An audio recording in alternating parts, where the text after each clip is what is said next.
basic recommendations for recommendations for joint BOA committee. We work with the joint committee to finalize the funding recommendations.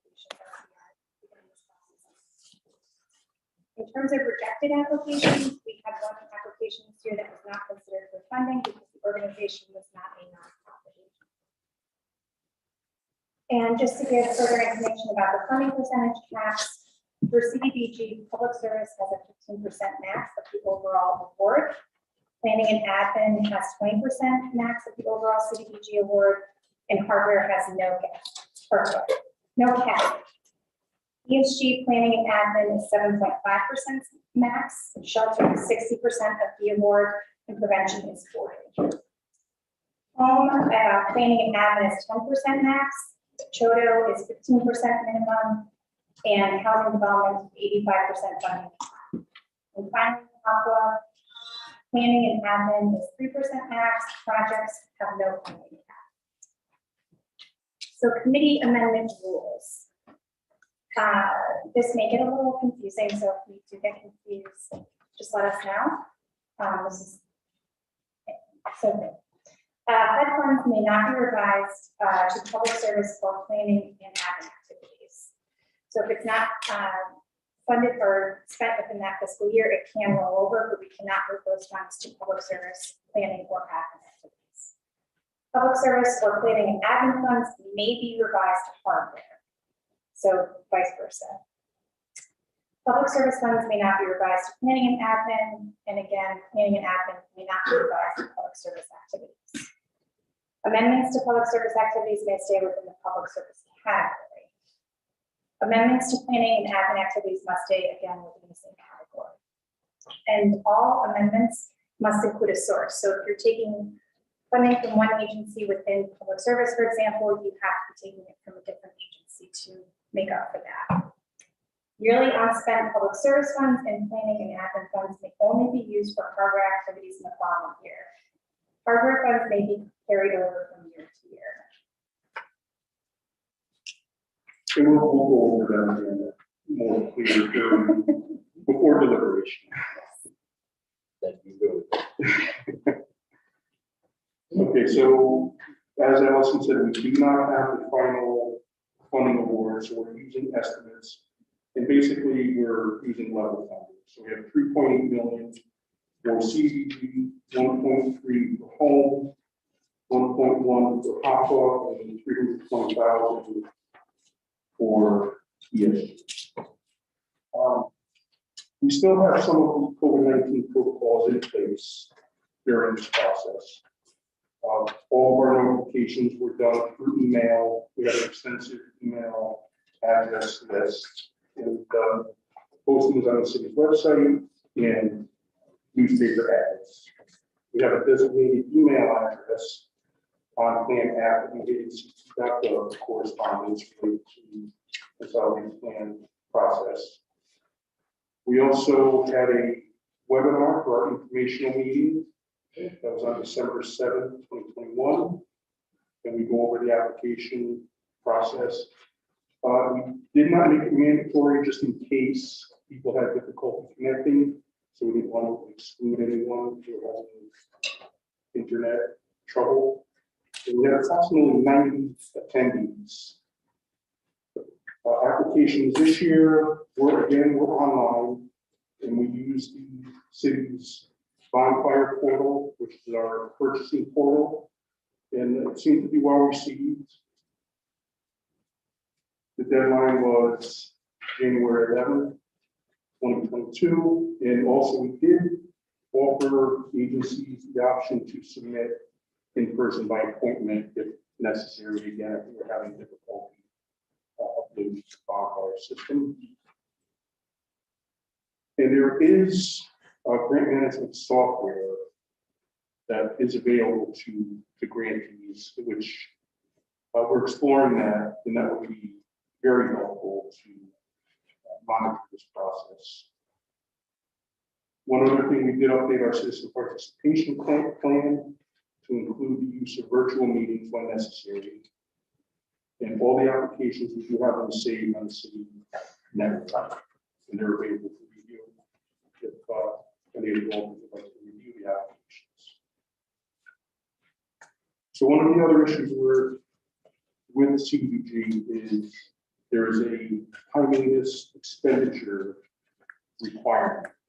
So that also, please keep that in mind when you're making funding recommendations, that project will move within that 12-month period.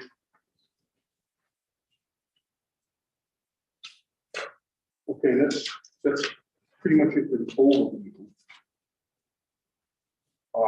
And you also have this consolidated budget process book in front of you, which includes a lot of the information I spoke about, some of the informational meetings and notices when they went out, the slides from the webinar, and then also included,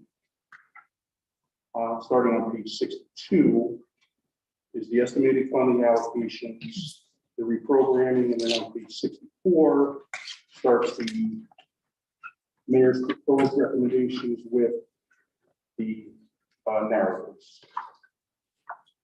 So I won't go through that whole book, but we also passed out a little sheet there that is alphabetical by agency, so we can find that quickly on these.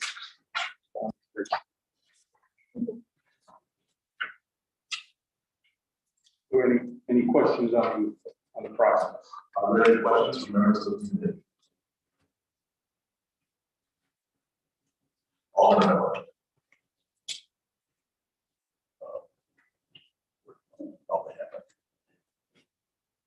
You want to take this one? So my question is there a rubric or what are the criteria used for making the recommendations?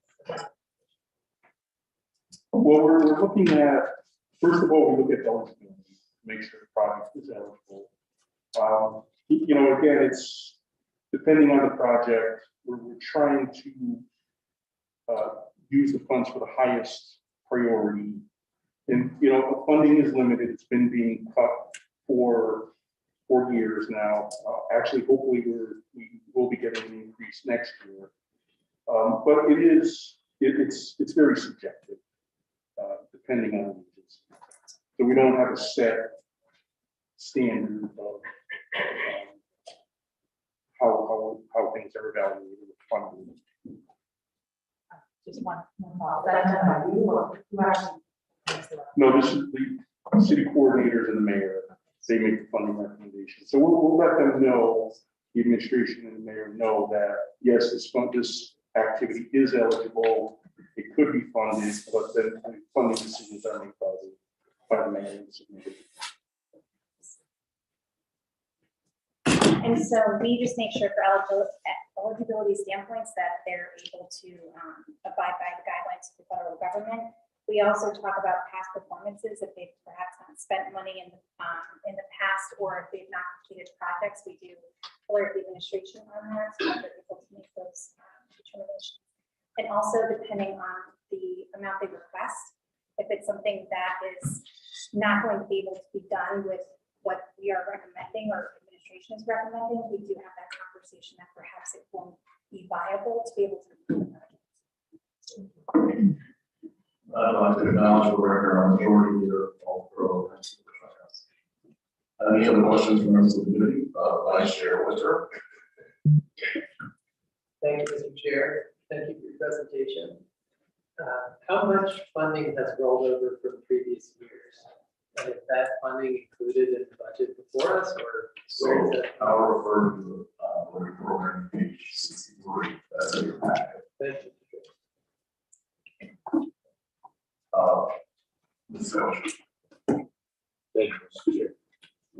So you mentioned that there was one entity that was rejected. Can you just speak a little bit to that? Yeah, that was Seabury Corporation. So they're not a nonprofit agency, so they aren't considered Seabury. Housing. Yes. Thank you, Mr. Chair. Any other questions from members of the committee? Vice Chair Whitaker. Thank you, Mr. Chair. So just to clarify, is the reprogramming now the full amount that's rolled over from previous years? Or No, there are other balances that have rolled over. I don't have them included in the spreadsheet just because of the size of the spreadsheet, but we can provide the balances. through you, Mr. Chair. We do know. Thank you, Mr. Chair. Any other questions from members of the committee this time? Just to be clear, it will be readily available to us for any future questions. I'll ask that if you do have any questions that you know the chairs, so that we can not only know that please don't remark all my questions. So I'm sure that's to us. Okay, thank you. So we also have, if it's okay, we have 6 admin applications that we can talk about here while we're up. Okay, so these are all city applications. We have 3 CDBG admin applications, 1 ESG admin, 1 HOPA admin, and 1 home admin. And these are all related to running the grant, processing the grant. So this covers, we have personnel costs for people in LCI, CSA, city plan, management budget. And this is all helping preparing of the annual action plans, the 5-year plans, the capers. We're providing administrative support, processing and reviewing payment requests, preparing POs, and drawing funds from the HUD system. And we also are completing environmental reviews, environmental assessments, and clearance for all funded activities. And all projects need to be reviewed for local historic significance. We also have administrative support for processing and reviewing payment requests, preparing documents for execution of agreements with nonprofit agencies, providing technical support to nonprofit agencies, city departments, city administration, and alders.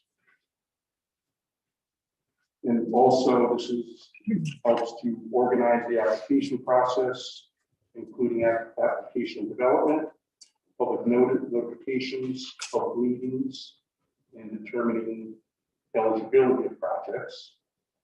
Also, oversight and compliance with federal regulations. We also perform yearly programmatic financial monitoring of all grant recipients, which we have suspended during COVID, which will be picking up. Hopefully this year. We're also responding to HUD findings or questions. And there's a few other documents that also are required by HUD. There's an analysis of impediments to their housing, consolidated plan, and our citizen participation plan. And also oversee compliance with federal regulations and standard care guidelines. And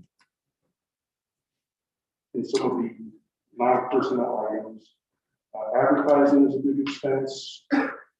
Printing, if we start printing books again, we're having in-person meetings. Printing is a big expense. We have a consultant and some supplies, and depending on monitorings, we may have some mileage reimbursement. So with these admin positions, if these are not funded, then the city would not be able to run this grant without the positions. Any other questions from members of the committee this time?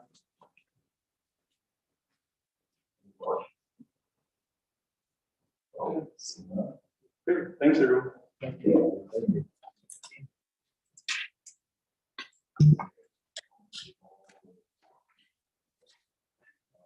Yes. That's good first.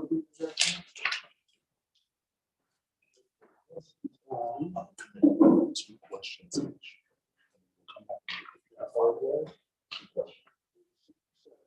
It's 67.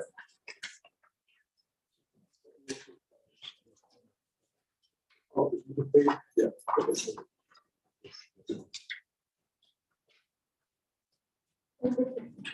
So that's good. Yes. Page 67. Page 67.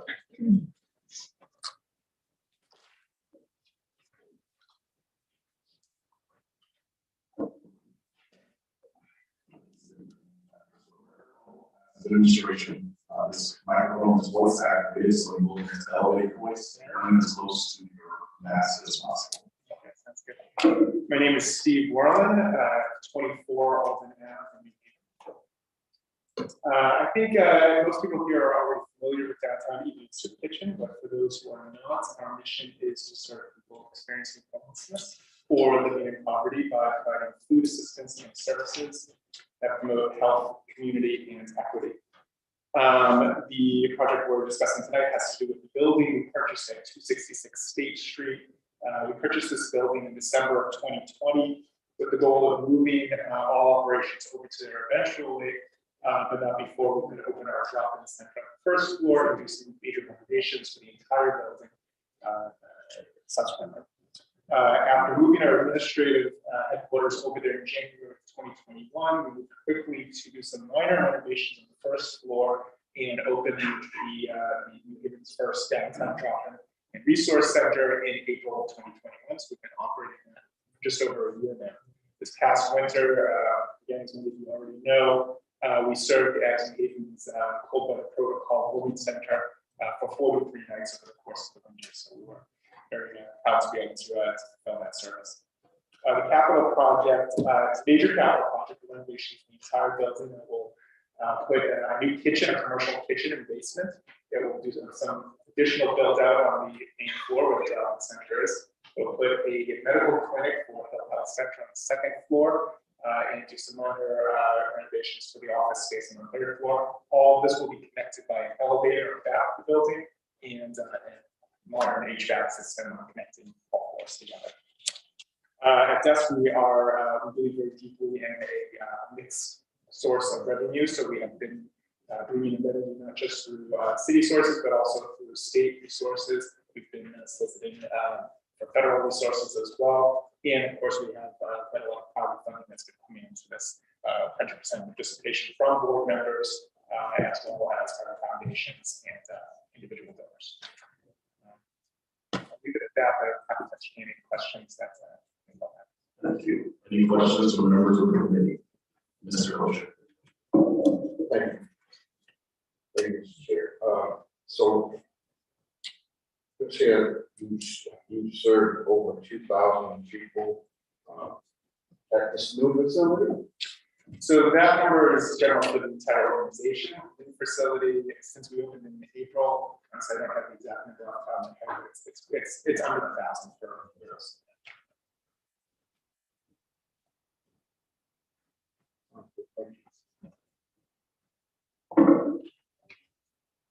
Any other questions?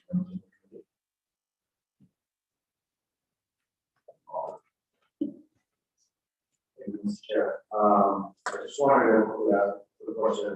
I know you mentioned target setting goal to lease out to just elaborate a little bit more on what exactly how that will tie into the other services that is providing. Because I know I mentioned here sort of exclusive use, but I imagine there's that's just wording. Yeah, so the second floor is actually going to be about 2/3 exclusive use by health. Because it's still be a medical facility, because they will be tenants, it'll actually be sealed off for their own use, so there'll be locked doors that only Hill Health will have access to. The additional space on the second floor will be consultation rooms and shared use offices for other providers. It'll be available sort of for them at no cost, just as a service we can provide space. So other services being offered in the building at the same time. Thank you, Mr. Chair. Any other questions from members of the committee? Yes, Mr. Chair. All right. Thank you. As you mentioned that the Hill Health Center would be renting space, what would the Hill Health Center be paying for rent? So we signed an MOU, and including the MOU is that we'll be negotiating with at least a 5-year lease on we'll have set up on specific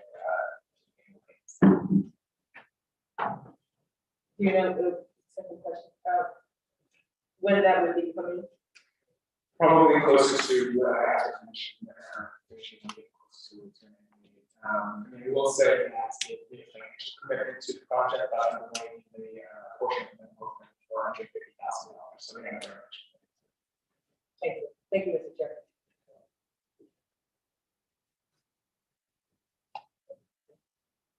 Any others, any other questions?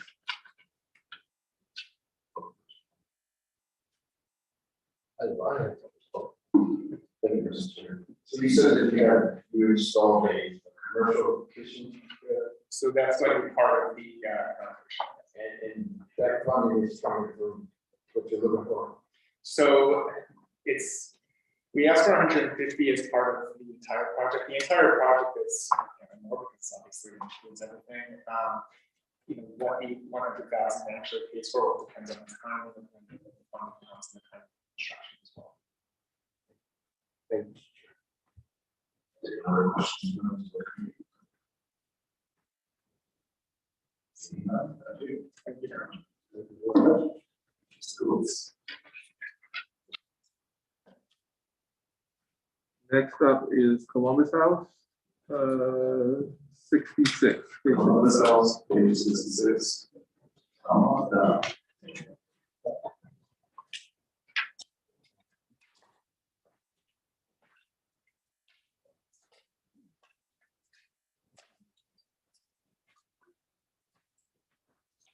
This is the main. And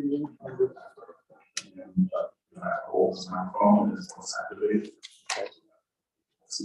Hold it right up there. That's right. Good evening, members of the committee. My name is Carl Rodenheiser. I'm with Columbus House at 586 Grassel Boulevard in Haven. Columbus House has been providing services for people who experience homelessness for 40 years now. And we provide both permanent supportive housing, we provide emergency shelter, we provide outreach services, and a variety of other support services to help people who find themselves homeless in the city. What I'm here to ask for your support is we have a building adjacent to our main shelter on the boulevard, which is basically 5,000 square foot, one-story building, which is in need of ventilation. We've got 4 units that sit on top of the roof to support this building for heating and ventilation.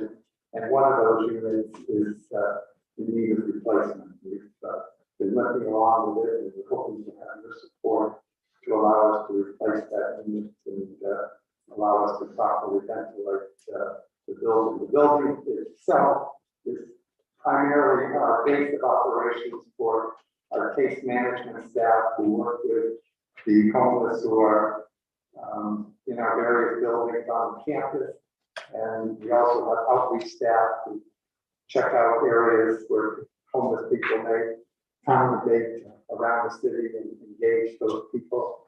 And we provide opportunities also for people to come into this building to take showers and just get out of the sun, and also to meet their case managers and support staff in this building. So that's basically the scoop, and we have to take any questions you may have. Thank you very much for the testimony. Any questions from members of the committee? Any questions? Any questions? Thank you very much. Thank you very much for your consideration. Next up is the connection. Connection. Is page 68. Page 68. Connection. Anyone here from the connection?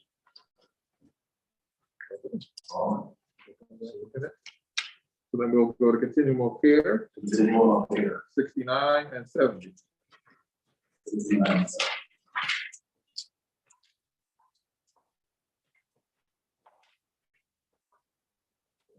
Say your name, address. Good evening, I'm Deborah Fox, I'm continuing care on 9th Avenue, and here in Haven. Thank you so much for this opportunity to speak with you.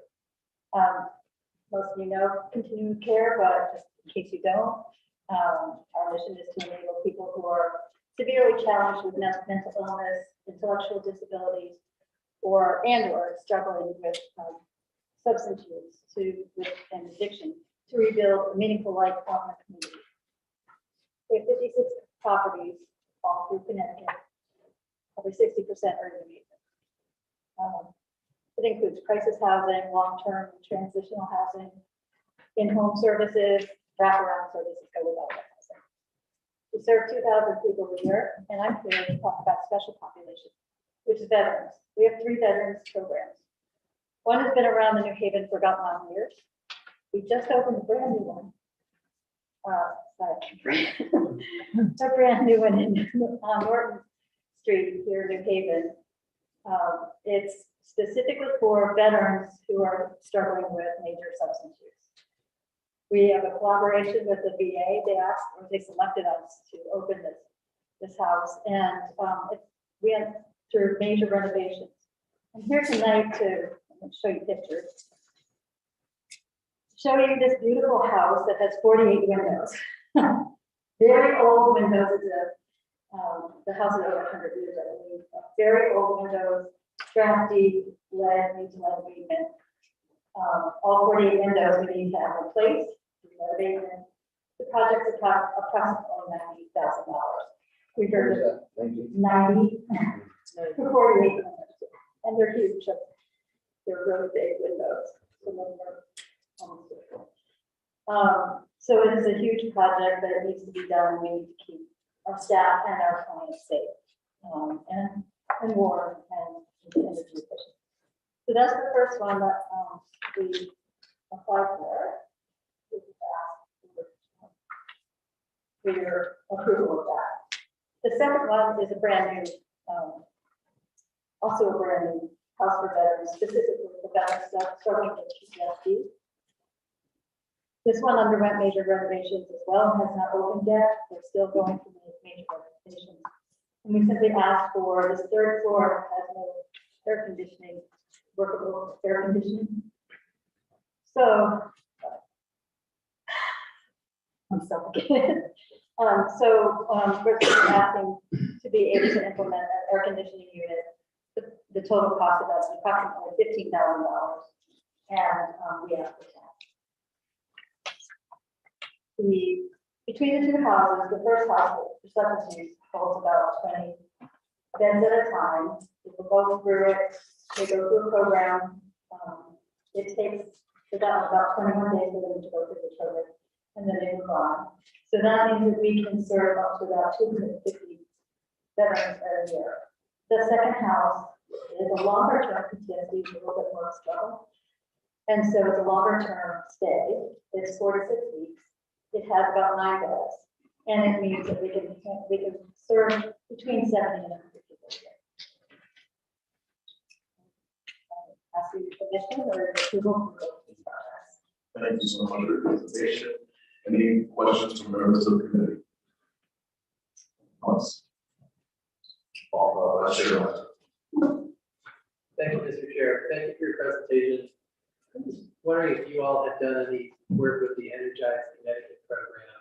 They do like energy audits and the like. I don't know how those programs would apply to a facility like the one you described, but I wanted to ask. Yeah, I don't know if they're called in that person because we don't have the funding for the windows at this time, but we have worked with them for other facilities in the past. We have done energy audits and implemented some of their recommendations, and so yes, definitely we're doing everything we can to save energy. I know for smaller, like for 1, 2, 3, and 4 families, they can pay for windows, so it could be something. Could also play a role in funding it, but I don't know for a building of this size. Yeah, I don't think that would be the case. Thanks. Thank you, Mr. Chairman. Certainly. Any other questions? Thank you. Mrs. Lucas. Cornell Scott Hill Health Corporation, 66.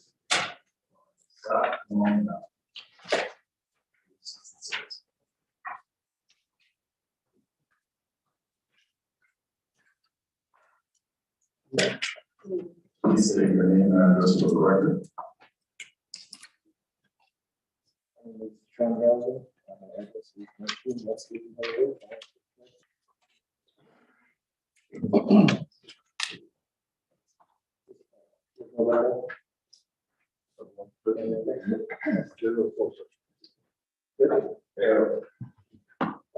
So I'm here in the Courthouse Health Center.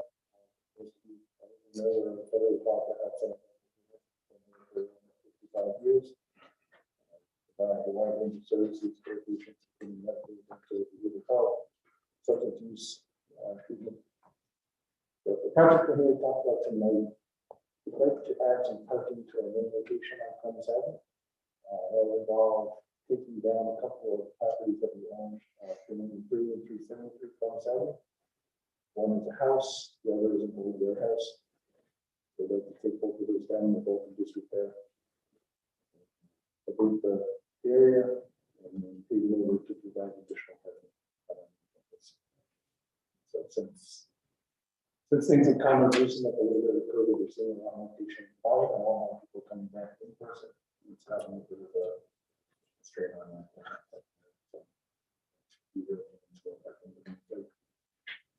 We anticipate all projects to be somewhere around $100,000 to take down with the factories and do the We're asking for $50,000. Excuse me, for the project to help with some of the paving and striping and some of the segments. Thank you very much.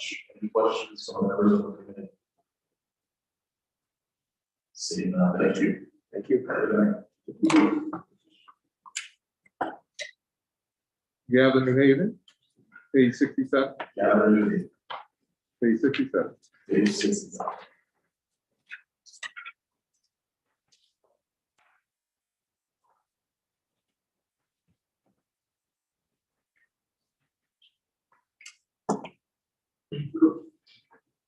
Say your name and address for the record. Sure. Good evening, members of the Board of Aldermen. My name is Brett Peterkin. I'm executive director of Gavin Haven. Our address is 47 James Street, 065.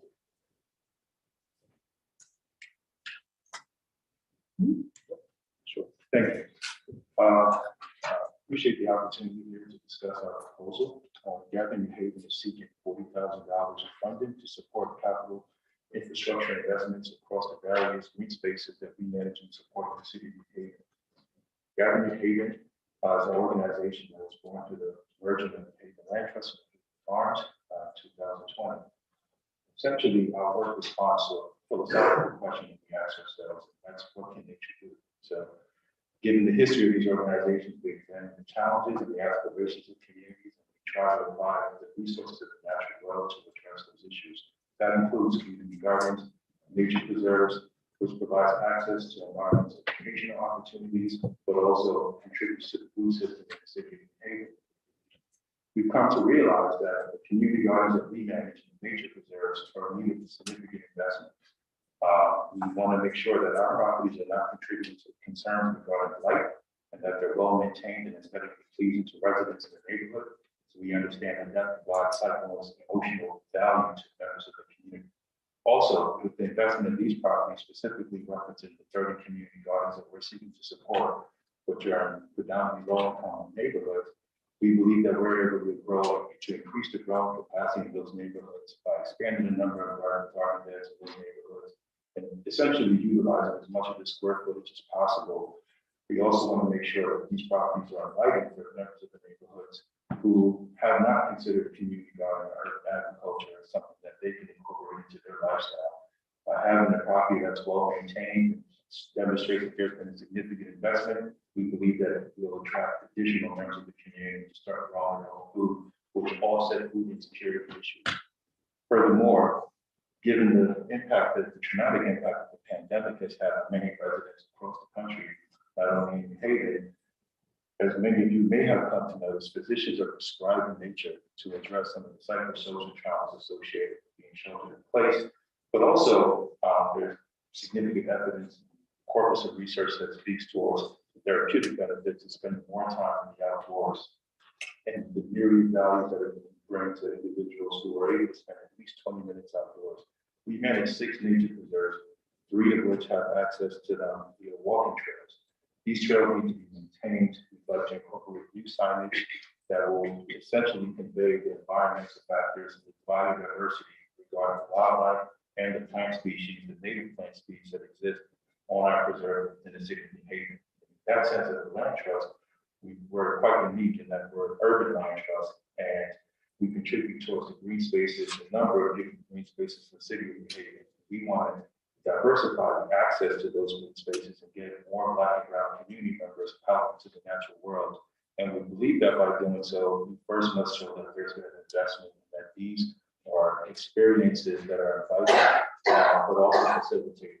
We're looking to support this investment in terms of improving the capital structure of our capital infrastructure of our preserves through seasonal employment opportunities, starting with the students that we employ through our entrepreneurs program, who learn basic carpentry skills through their experience. They'll be doing some of the work involved with constructing garden beds, repairing fences, installing new fences. In fact, at 613 Ferry Street, we've incorporated new fence at that urban farm property. That work was entirely done by high school students here in the city of New Haven, public school students, I might add. Lastly, we also contract with the organization, which is a social enterprise called Emerge, which provides transitional employment for formerly incarcerated individuals. They currently and historically have been contracted to help maintain our preserves, removing invasive species, removing down trees and limbs, clearing trails. We're looking to expand upon that portfolio of work and continue this partnership, which provides synergy in the name of social impact in the city of New Haven. So that's essentially the need that we have here. We do have a growing concern that without having well-maintained properties, we're doing a disservice to our community partners and the residents of the city. Other questions, members of the committee? Alder Smith, Ashland. Mr. Chair. Could you tell us approximately how much money is intended to furnish supplies for this community garden? So it's contingent upon other funding resources. So we also submitted a grant to DEEP for about $70,000. As the preserves, the work there is quite significant because it involves several acres of property. So we haven't actually allocated a budget as of yet. We're waiting to see at what level will be funded at to support this initiative, and that will essentially provide us with some sense of a register as to what's affordable for us. Mr. Chair. Is any of the funding intended to be allocated for the systematizing of distribution of some of the food into the community? Yes, just one concern just with the funding, regarding your question, tools or equipment. Essentially, one resource that is increasing in price is wood. It's lumber. It should be a challenge for us to address.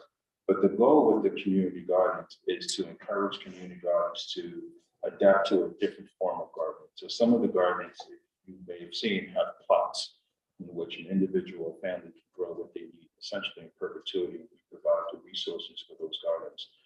We're encouraging community gardens now to take on a different methodology, which is communal gardening, which essentially everyone chips in, harvests, grows, plants, seeds, waters, takes care of the property, and they divide equal portions all that property.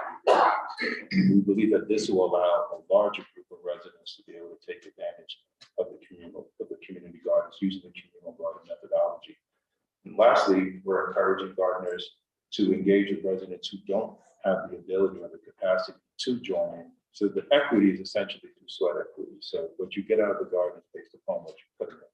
But not all families have the capacity to do that. You have households that are single parent households. You have family members where both adults are working, sometimes one or more jobs.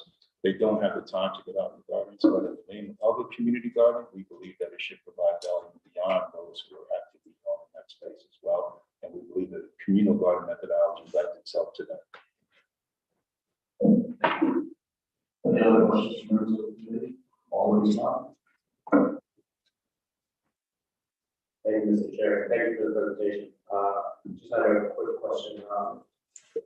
So with the funds, use for improvements to existing, community gardens, preserves, et cetera, or is there any, discussion around also using funds to expand or identify existing possibly land problems, like you mentioned earlier, not keeping those or Thank you for your question. So this proposal speaks towards existing properties. However, I will say that we added one community garden space on Shepherd Street in Newville last year. We also have reached out to a number of local community leaders in Fairhaven to acquire additional parcels of land that are contiguous to the Emerald Creek Nature Preserves and Fairmount Park. Essentially, this will establish a continuous trail route, which will encompass our Community Garden Preserves, Emerald Creek Preserves, and other properties, including Fairmount Park, if you have it. So take the sidewalk down, parts of it to be able to get to the other properties.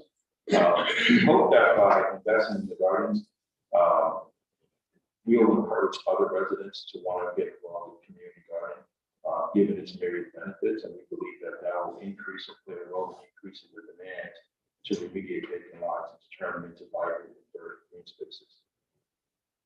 Thank you, Mr. Chair. Thank you. So, other than Fairhaven, where else? Sure. There's technically more than 50 community gardens. So it's in multiple neighborhoods, the Hill, Dixwell, Fairhaven. Fairhaven has our largest agricultural focused property. Are you affiliated with the property on Ferry Street, Fairhaven Tech? Is that the property? Yes, sir. Thank you. Thank you, Mr. Chair. Any other questions? Seeing that, thank you very much for your presentation. Thank you. I appreciate your time. Harambe Development, Harambe Development, 67, page 67. page 67.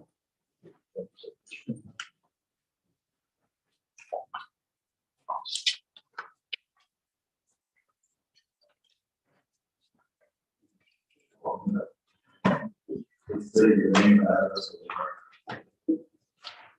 Community San Georgia, in Marvin Road, in Louisville, Connecticut. It's good to see you. I am here, it won't take much of your time, but I wanted to just reach out to you. We have submitted an application for funding for Raleigh Development Corporation to create or reinstitute a childcare facility at 1324 Chapel Street in New Haven. This is a new nonprofit. We've been working with them for almost 2 years now to build capacity, give them programming and guidance towards development. And we are very sure that they are ready to move forward into a pilot for the community. Their mission is to work with folks in the communities to build human development as well as business development opportunities for those that have not been able to get into the market. So our request is simple. It is a $50,000 request to leverage with other grant funding that we have received to redo, bring up to code a almost 15-year-old child daycare center that was formerly used by the Board of Education for a Head Start program at that location. And we're trying to revamp it and bring it back online for the community. There's so much going on in each of the neighborhoods right now. We're trying to build capacity at the neighborhood level to create opportunities for nonprofits in each of the neighborhoods. So we are requesting that you again review our request and look at it favorably. Thank you. Thank you very much. Any questions from members of the committee? Seeing none, thank you. Thank you so much. Leadership, Education, and Athletics and Partnership. 68. 58. This is the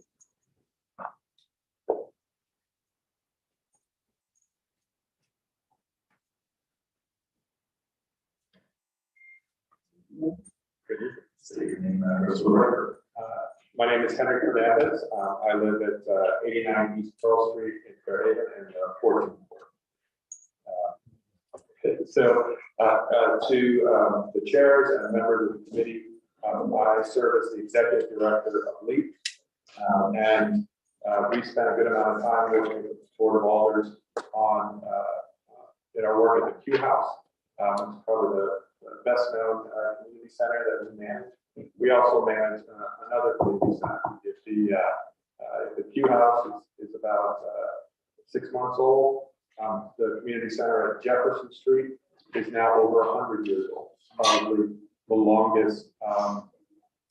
It's probably the longest continuous serving community center in the state, and it's a wonderful facility, but it is over 100 years old, and so it has significant needs that we spent a good amount of time investing in, making renovations and repairs. We've done a recent analysis, and the total of those needs is about $1.7 million. We're not here asking you for that.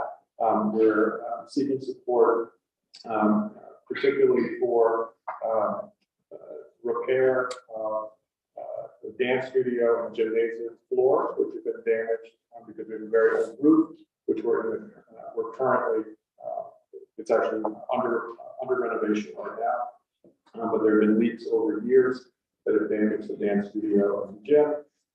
And so we're looking to renovate those as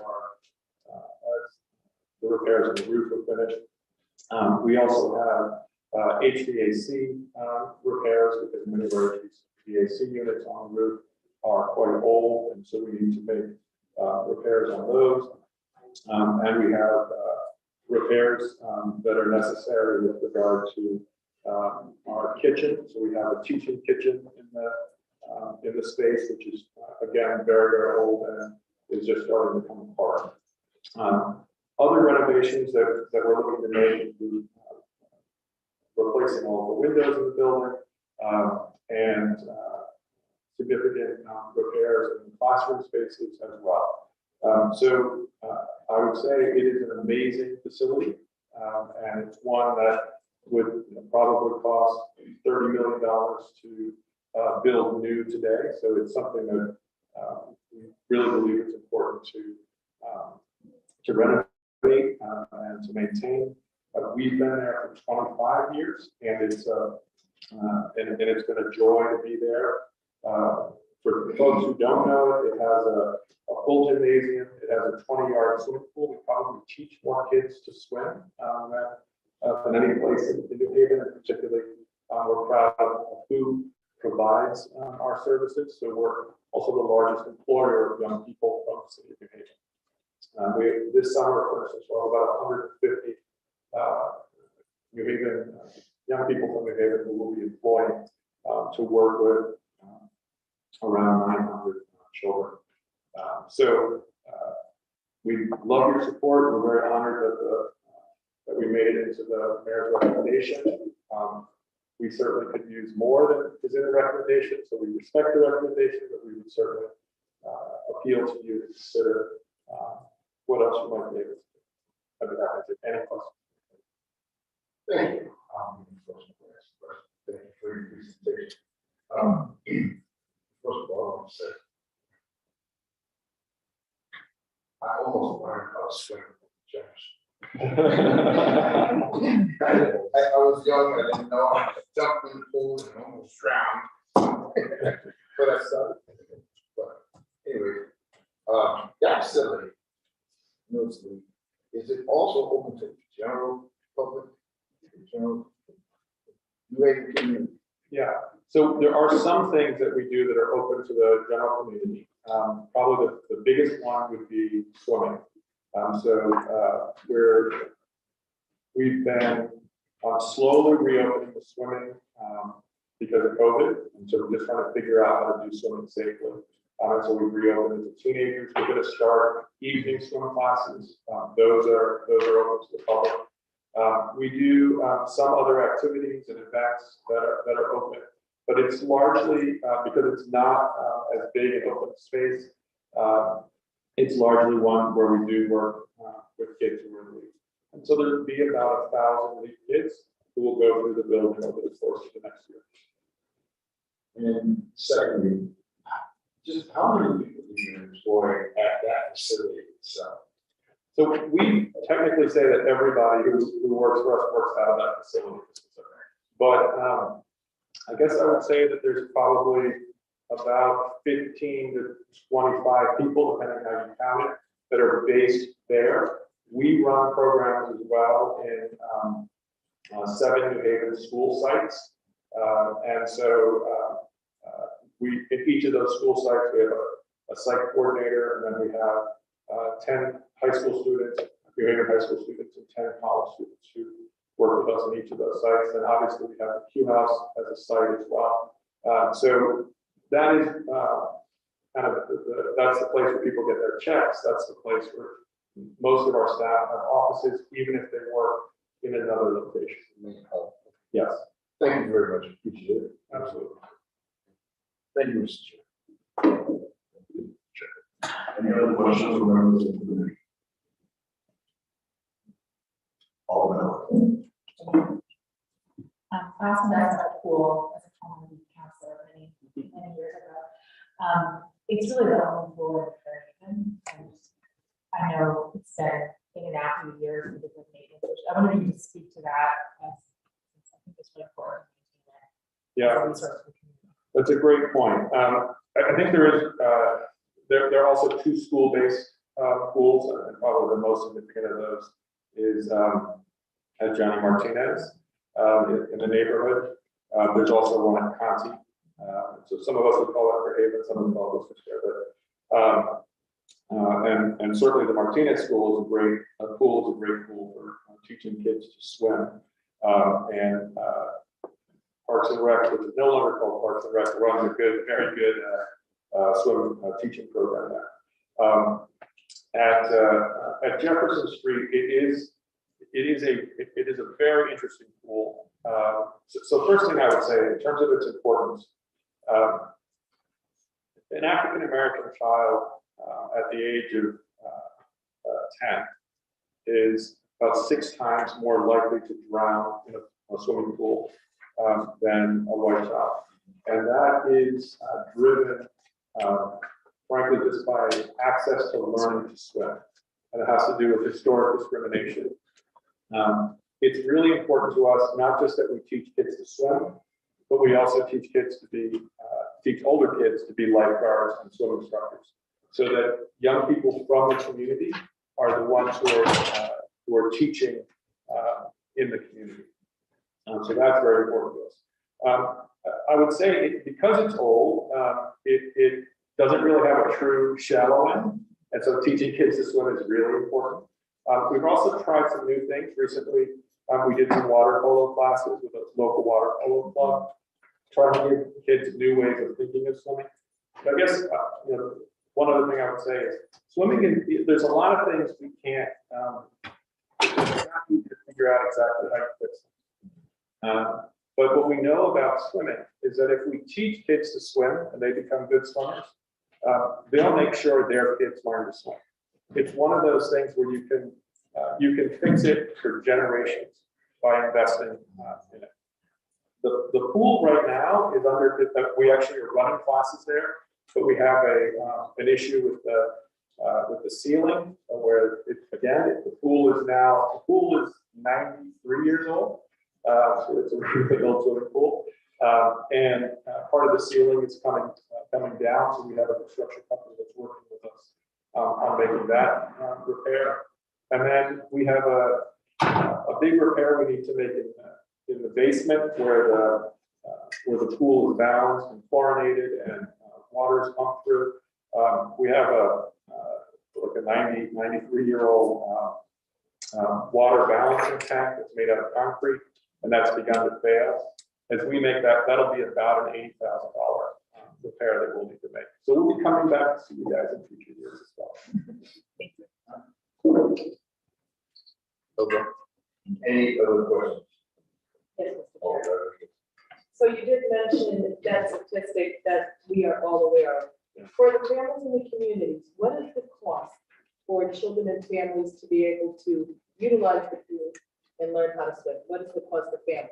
Absolutely. So for children who are in league, which is the majority of the kids that we teach to swim, swim classes are free. So all of our core league programming is free. For our evening classes, our evening swim classes, we tend to charge about $80 for a 10-class session. We charge a little bit more for adult sessions. And the reason is, this will sound a little counterintuitive, that we tend to have more instructors per adult than we do for kids, right? Often because adults come with more fear for water, because they didn't learn to swim, because they got dumped in when they were. Can't teach a little dog new tricks. And we're always looking for donors to people to help subsidize that. But for about the 300 kids who we teach to swim every year, that for those kids, it's free. Not counting the kids whose parents sign them up and pay for each class. And one more question. And so you mentioned donors. So in the event that there's a family and they are not able to meet the $80 tuition, then you would subsidize it with whatever funding may be.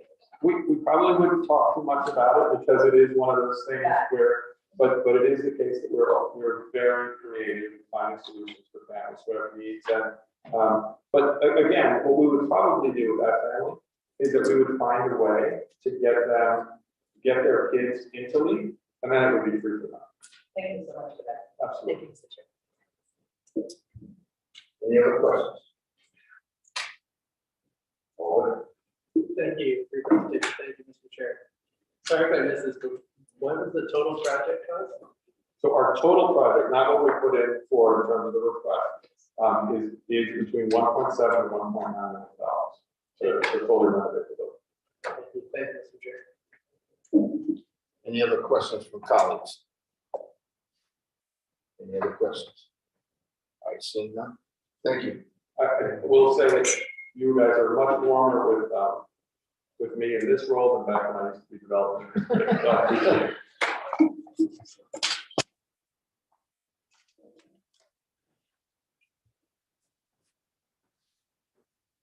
Next up is Marrakesh, page 70. Marrakesh, page 70. Come on down.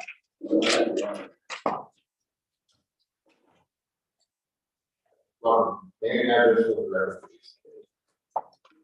Directly into the microphone, you're great. You got it. I'm Jay Carmen. I live at 85 Ridgeview Place, Cheshire, Connecticut. I work for Marrakesh. I'm a development coordinator. Briefly, I'm going to give you, most of you probably are familiar with us, but I'm going to give a quick overview of Marrakesh. Last year, we had our 50th anniversary. We started in 1971 by two Yale students who recognized that there was a need for individuals not to be institutionalized with developmental disabilities, and that they could live independent lives in the community. So they had a summer project over on Sherman Avenue, and that became Marrakesh. The name Marrakesh is a little different. It's Crosby, Stills, Nash and Young. Marrakesh Express, the train to their place. So today, 50 years later, we serve 1,000 individuals in Connecticut. We have 23 group homes. We have three-day programs. We do employment and job placement. We also have a training, two human service training academies for people who are unemployed or underemployed to gain jobs in the social services industry. We also do homeless outreach.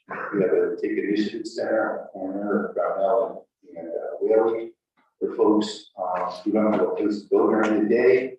There's breakfast, lunch, there's clothing, there's washing machines, dryers, showers, cleanup, access to the internet, also access to counseling to move along in there. You know, we also do affordable housing.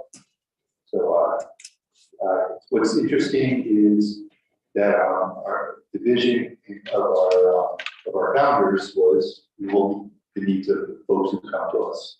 So that's how we became such a broad organization, because we don't say that. Somebody comes to us with a need, we do our absolute best to fulfill that.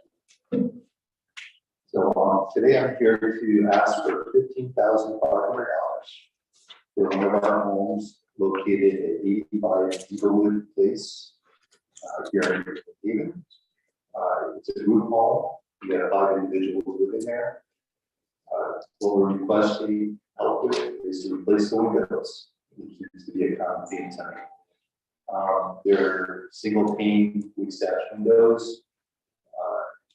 Certainly, by replacing the windows, it reduces maintenance. It also helps us to save on energy costs, both for heating and for cooling. More importantly, it creates a comfortable environment for the folks living there. That's what we're here for tonight. Any questions? Any questions? All this. Thank you for your presentation. Mr. Chair. Do you have any estimate of the amount of money that would be saved on utilities for windows or replace? That's a great question. I don't have a forecast on savings. I can tell you that we have been going through a number of our properties and working on energy savings, LED lights, just weatherization, replacement of old boilers, heating units, windows, because we all know that the cost of energy has gone up significantly in the last year and a half. And, to heat and boil, anything we can do to save the bottom line helps us redirect the savings into services that we provide to the individuals we support. Last question is there any marked drafts coming from the ones that we receive any complaints from residents about that? Absolutely. Yeah, they're old original windows, and those will be a significant difference by changing them out to double beam windows. Thank you. Thank you. Thank you, Mr. Chair, thank you. Risk to repeat myself, have you looked at the Energize CT program the state has, and the Energy Audit program? So as far as I know, Yeah. they don't help with units. We have secured some funding in the past through the AA grants for windows. That's a difficult grant to get because you need a C-port in order to do that. But we look at all different sources all the time for funding. Well, I'll follow up with our staff, but I know for single family homes, and up to 4 families, they do that up with windows, so it may be worth looking at it. I'll tell you that. The name of the program? It's Energize CT. You got it. Google it. I'm gonna Google it. All right. Tomorrow morning. Great, thank you, Mr. Chair. Thank you. Thank you. Thank you for sharing that. Thank you for your time. Neighborhood Housing Services, 64 and 70. Neighborhood housing, page 64. Let's go to 64 first. Good evening. Name and address for Yes. My name is Bridget. Hold it up, right here. My name is Bridget Russell. My address is 54 Wilton Avenue or Road in here. Sorry, I just moved here, long time resident. So I am here to talk about both hard and soft costs for neighborhood housing services. So I want to say 3 things: affordable housing development, first-time home buyers, and struggling renters and homeowners. So I'm going to start with talking a little bit about the Homeownership Center soft costs. And I said, my name is Bridget Russell. I work as the managing director at the Homeownership Center at HHS Committee. It's been a strange market. Usually, if you see a huge contingent of buyers, you're not seeing as much on the foreclosure end, or if you're seeing a huge number of foreclosure customers, you're not seeing a lot on the pre-purchase end. So it's been a strange market because it's been the pandemic, of course, which kind of drove the real estate numbers to what they are today over the past 2 years. So we've been seeing a huge number of first-time home buyers who've been coming for the education, the information. Part of what we do is prepare them to be successful as homeowners. We've seen a huge contingent of folks distressed. So on the renting end, as well as homeowners who lost jobs, lost hours during the pandemic. So we've worked with Unite CT. We have over 5,000 people throughout the state with obtaining rental assistance with that program. We are now in contract with CHFA for the Keep My Home Connecticut program, which is going to help struggling homeowners. A lot of homeowners who've been on forbearance plans, juggling that, now coming to the end of those forbearance plans. And for the homeowners who've been calling us and saying, what about us? There's help for the renters now. There's going to be up to $30,000. And that program is going to be launching probably within the next couple of weeks to help homeowners, get back on their feet. So in working with those two programs, it's been a lot of work within the Homeownership Center. When I get to preparing the buyers to be successful, at the end of the day, then we have to look at affordable housing development. So when I move to our hard costs in looking at our real estate development, for those of you who are familiar with neighborhood housing services, we've been around for over 32 years. A lot of what we did at the very beginning was redeveloping properties. As you know, costs have gone up, construction costs have gone up, subsidies are dwindling somewhat. So of course, we're very reliant on anything that we can get to kind of cobble together so that we can rehab the houses.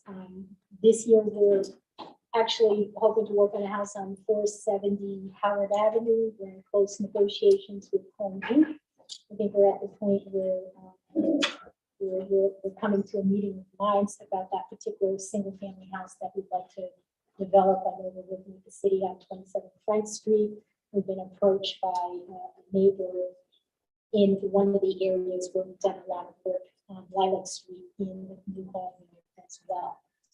So just getting back to the first time home buyers, have a lot of people who are coming to the classes. I think the thing that bothers me most right now is we have a lot of people who are pre-qualified, but as a first time home buyer, utilizing a lot of the first time home buying programs, needing the down payment and closing cost assistance. A lot of times they're up against folks who are getting conventional financing or folks with cash and are being outbidded on a lot of the homes out there. So the need for affordable housing is, it's just increased by an insurmountable, percentage, unfortunately, right now. So we are always very thankful of any support that we get from the city and the support that you guys have given us over the years. We would love to have what has been allocated increased, but as I said, once again, we are always very happy for the support that we have. Thank you so much, Vice Chair Winter. Thank you, Mr. Chair. We're just going to clarify that for testimony tonight should just be focused on the hardware portion. Is that correct? Oh, I'm so sorry. I thought That's okay. Jim, he told me it was you were soft relevant and and hard. wanted Okay. Yeah. Okay, I'm sorry. Well, And, I'm just clarifying. So, that's, Thank you.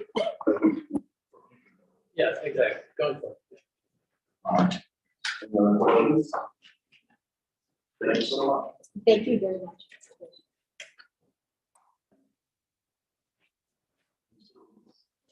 Right, let's go to Mary Wade, Mary Wade. 68.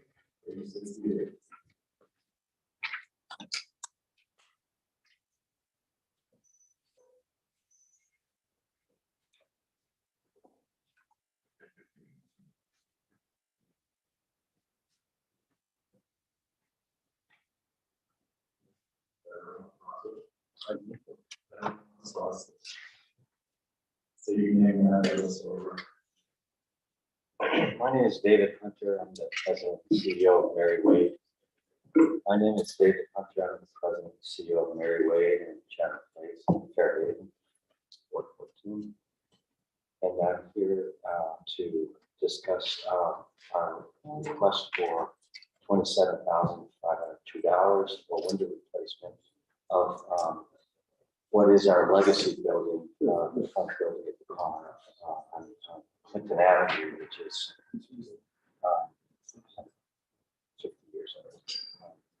And so this is the second phase of our request, which we have received from last year, and we were able to fund half of the building, half of the window replacement for that building.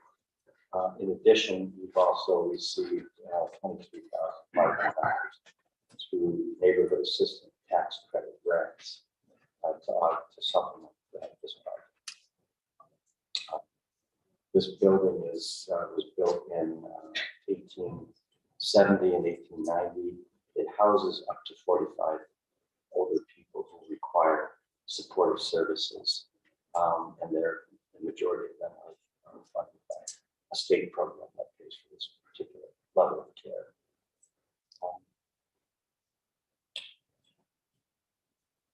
That's it. Questions from the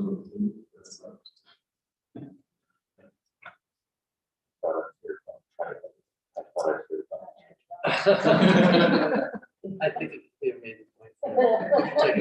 We purchase our electricity through a broker called Type Energies, and they know how to find the right pricing for us. So that's how we do it. very much. Thank you. Next up is the Towers, The Tower Lane, 69. 69.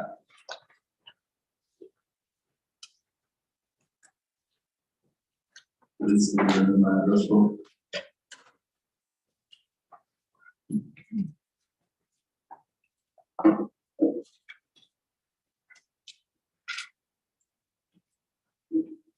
My name is Jesse Upton, I'm the Associate Vice President of the Towers and Tower Lane, which is located at 15 Tower Lane. Residents of Moses. So tonight we are here to ask for a hair over $80,000 to help with our community garden and the revitalization of our basketball court project. So the area is circled in red here. The shared basketball court that was east to Church Street South sometime in the late 80s. And after that development was taken out, that land reverted back to us and is really in a state of disrepair. It's got upturned roofs, and it's not safe for our seniors to be on. So we part of our campus that's there that we have to keep people off of. So we recently went to EPA and asked for money to demolish that, create a community garden that would serve some of the pantries in Greater New Haven as well as our own community.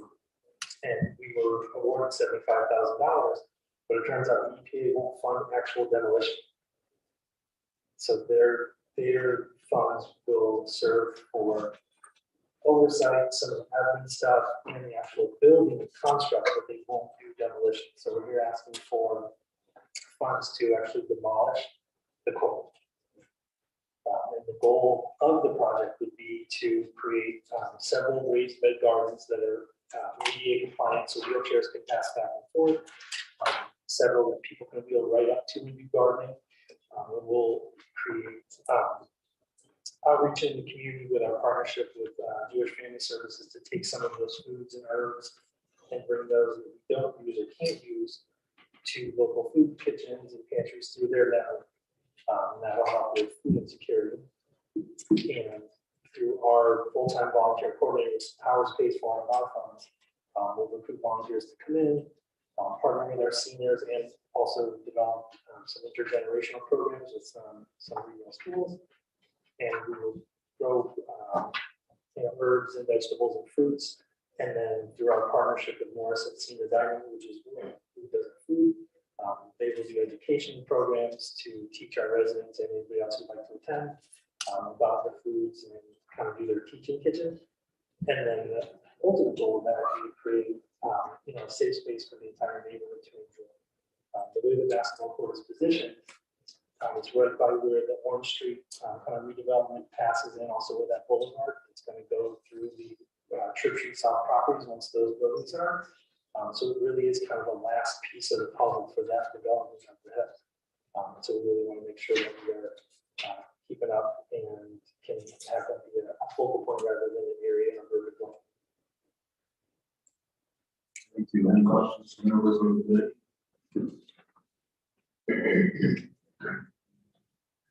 Thank you. That was easy. This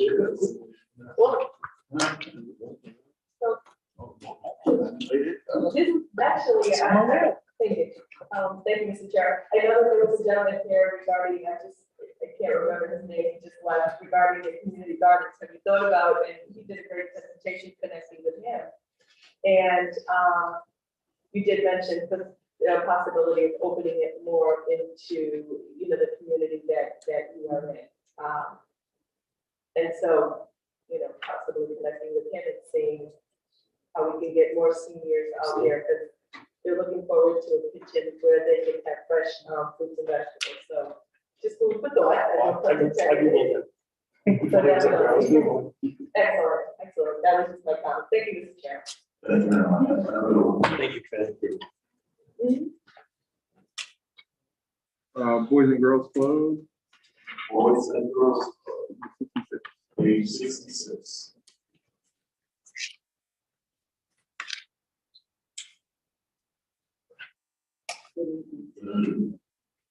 Please say your name and address for the record. Good evening, everybody. I'm Barbara Chesler. I am serving as the interim executive director of the Boys and Girls Club of New Haven. I live at 8-3 Elms Road in Branford, Connecticut.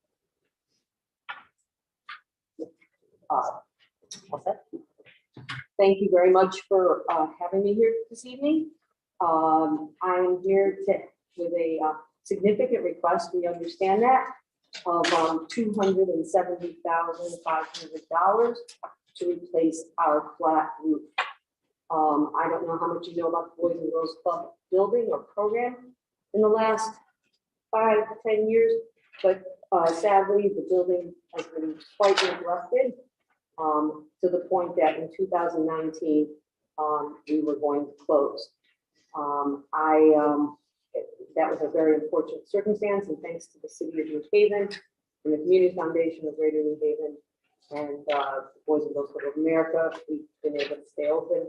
And I've been working with the club the past 2 years to get us back on track, and I'm proud to say that we are now there.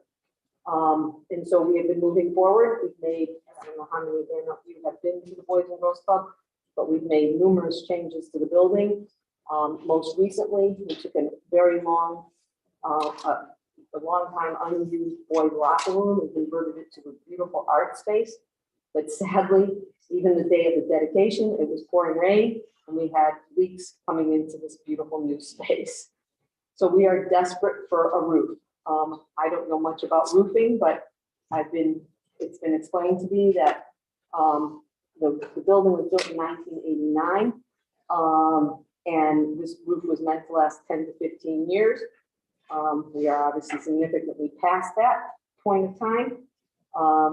And so the existing roof is a ballasted EPVM membrane roof and over an EPS insulation directly to a steel deck. We would obviously do the new roof would be completely up to code. It would help with insulation. It would meet code and would replace using a taper insulation and with a 20-year membrane. Included in this is a raising the existing air conditioning and heating units. It's an 11,000 square foot roof. The entire perimeter would be put in all new wood blocking and metal edge system. So it's a complete redo. The proposed estimate, I don't think you all had, but is somewhere in the range of $350,000. We are asking for $270,000. We're hoping that we might get donations of materials and supplies. We also do not have currently in that project replacement of skylights, which are a major part of our building infrastructure. They skylights add a lot of natural light into the building. We think we can do it without that, but we're going to also look at the fact we might have to replace the skylights now. Any other questions? That's Are there any questions from members? All in order. So the recommendation from the mayor is 25,000. I'm wondering if you got an amount closer to that, what would you do with it? What difference would it make? Well, I honestly, we'd have to look into that. 25,000 would not get us much of a roof. I mean, you can't do it in pieces. It's, you know, it's really, the roof is at this point completely shot. So that would be difficult to make significant headway. We have solicited other funding through earmarks funding. We put in a request to Congresswoman Deloro's office and to Senator Murphy's office for the same project. It's our #1 priority. It's absolutely has to be done. As I said, we just built this beautiful new little art room space that we had received funding for through grants from Michael's art stores and through some private funding. And we were able to do that. And literally the day that we were dedicating the project, we had leaks all over the space. So, thank you. Other questions from members? Yes, Mr. Chair. All nice. So, how many children do you service at the Boys and Girls Club here at 253 Columbus Avenue? How many families? That's excellent question. So we are currently in our after school program. We currently have about 90 children enrolled. We're still kind of coming off of COVID. Last summer, we had over 100 children enrolled for our summer camp program. We hope and anticipate having this summer over 100 children in our summer camp program. How many different families that is, I would say it's about 2/3 of those numbers. So many of the families have 2 children or more. And your request to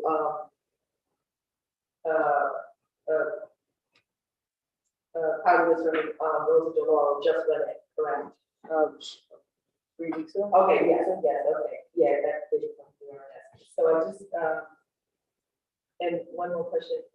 If you weren't able to secure these funds, so the future of the Boys and Girls Club would be in imminent danger of not servicing the families in those areas. It just makes it very, very difficult. I don't want to say that we would stop serving families, that we would do everything we could in our power to continue to stay open. And, you know, we're not in it's not, the roof isn't dangerous. It's just annoying. And, you know, you have to have concerns about mold and, so that becomes dangerous. You don't want, it's really not very appealing to be walking through a clubhouse that has garbage cans all over the floor. You know, collecting leaks. The leaks move every day. That's another thing that It's just, it seems like one day we have a leak over at that corner, and then all of a sudden the leak is at this corner. And we've actually, we're very fortunate to have Jamie Dayhill on our board, and who owns Dayhill Roofing, or who owned, he actually just sold it, Dayhill Roofing. And he has donated an extraordinary amount of time and supplies to patching the roof. So we just keep putting patches, and it really seems like the water just moves. Any other questions from the other members of the committee? Thank you, Mr. Chair. Thank you very much. That is everyone who is here. You can make one last call if you wish for Beulah and New Reach. Beulah or New Reach. New Reach. Beulah or New Reach. Sure. Oh, yeah.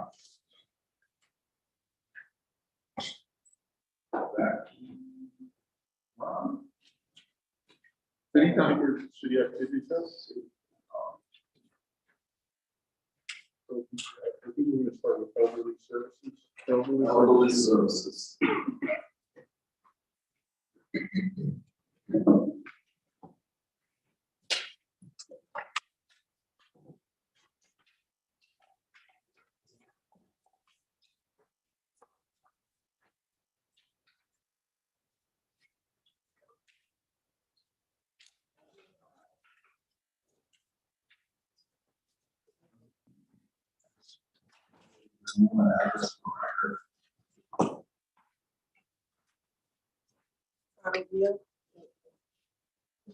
Oh, no, no present.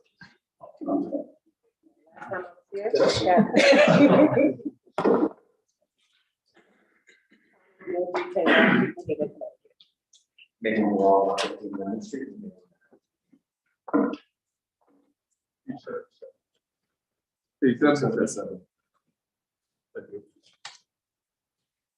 Thank you, Chair, and the committee members.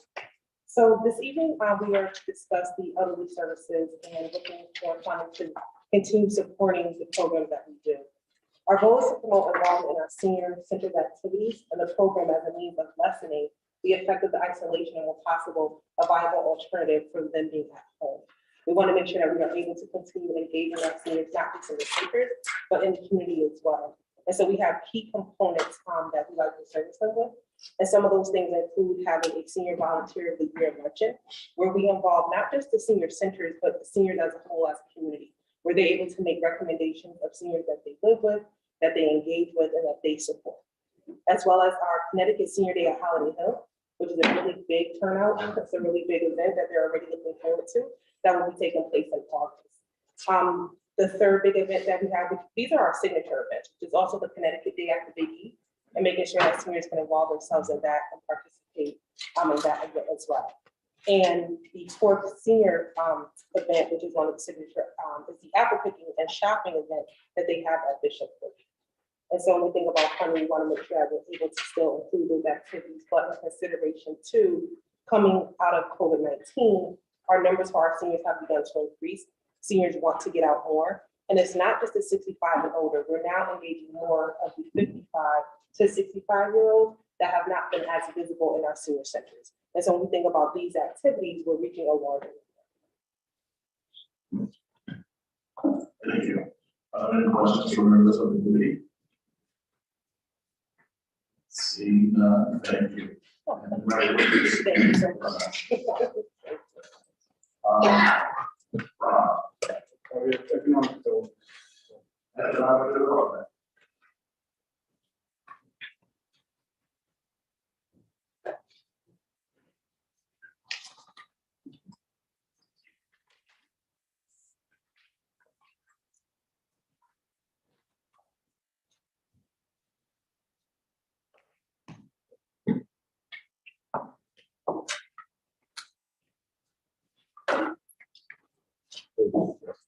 Please say your name and addresses for the record.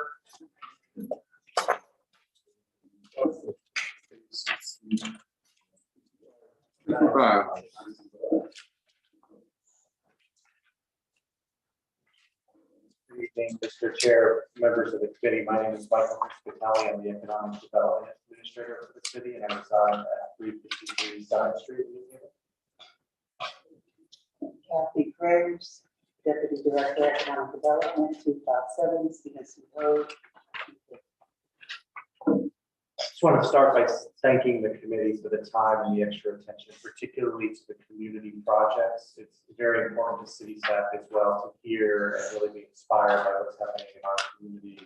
And also for your consideration for the programs that really support city staff. As many of you may recall from our budget presentation, we have a sort of a delicate balance of the way we serve our community on the general fund side and on the federal or special fund side. And on the special fund side, it's very important that we demonstrate both support to low to moderate income communities, programs and metrics, and you see that play out both on the LCI programs you'll hear from in a minute, and then the two programs on the economic development side. So we'll start with Kathy Graves. I'll talk about small business development, and then we'll talk about small.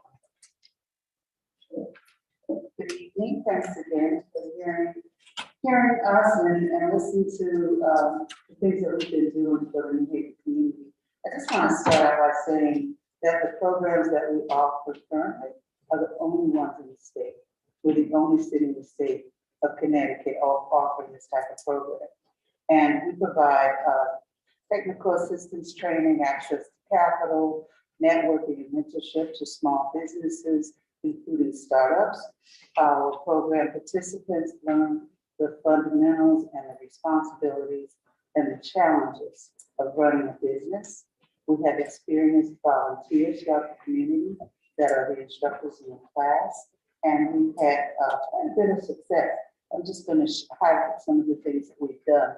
Over the past couple of years, we have had to support small businesses during the pandemic with all the funding, PPP, the SBA funding.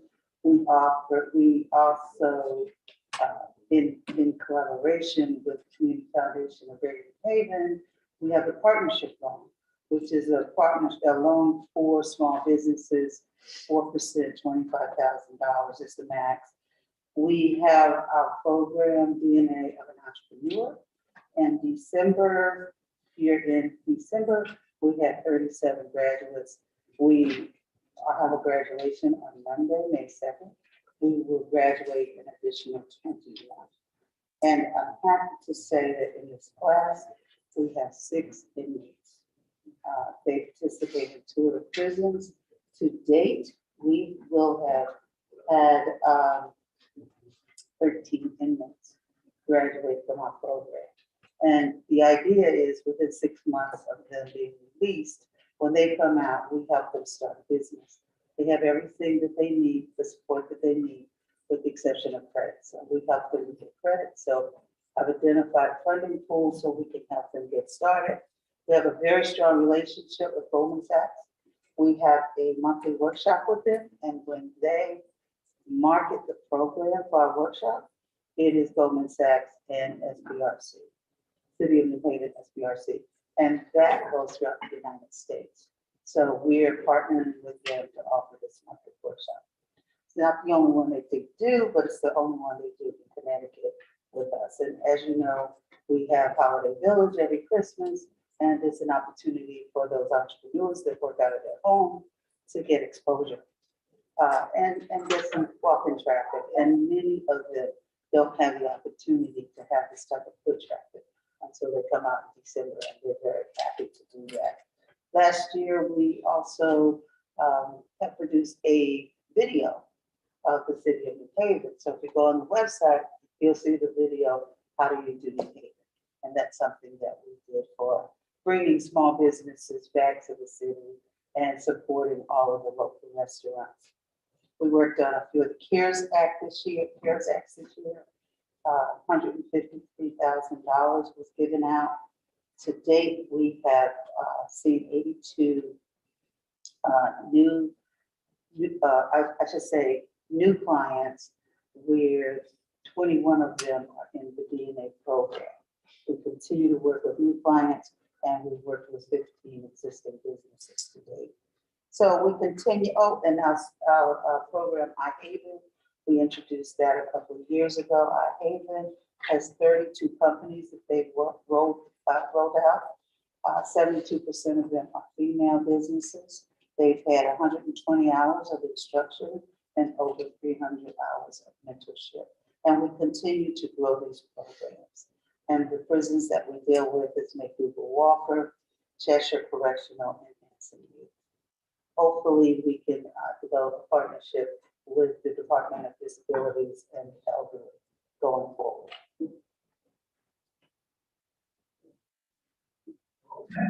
Any questions from members of the committee concerning small business administration? All in order.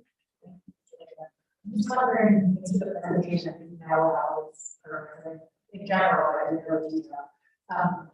So after people leave the classes and scheduled programs, is there an ongoing mentorship? And do you have data about sort of what happens after they leave? We track them. Yeah. We actually track our businesses, and they can come back to us at any time and get support. And when they complete the program, and like I said, if you're available on Monday, for you to show up for the graduation.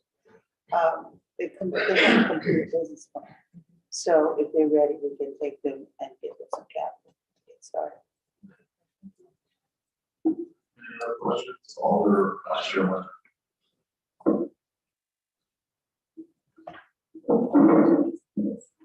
Thank you, Mr. Chair. Thank you, Mr. Chair. Thank you for your presentation. How many businesses go through the Small Business Resource Center? We have a number of people, but I was just wondering how many businesses are in the program. I don't have that number in front of me, but